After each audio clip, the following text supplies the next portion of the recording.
Cześć, witam Was serdecznie w kolejnym odcinku z Zakopanego. Jesteśmy przed wejściem na kolejkę, która wyciągnie nas na Gubałówkę. Będę chciał Wam dzisiaj pokazać Krainę Światła, bo tak nazywa się ta przepiękna iluminacja świetna, tworząca wspaniałą atmosferę.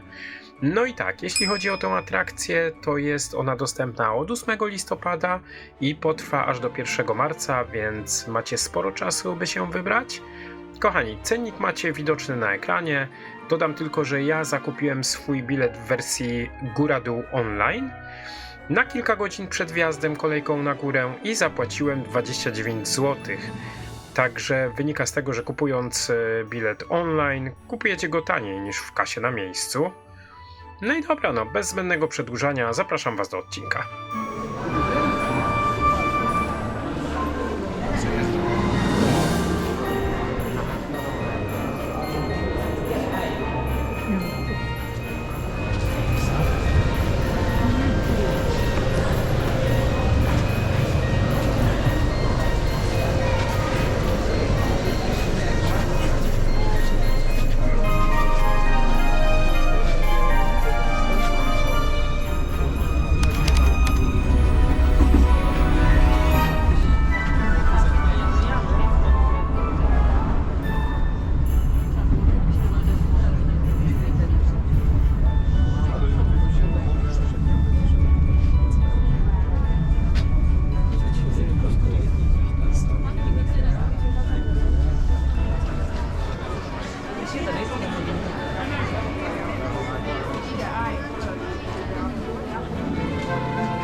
To była pięknie rozświetlona Gubałówka. Myślę, że kto ją odwiedzi, na pewno na długo ją zapamięta.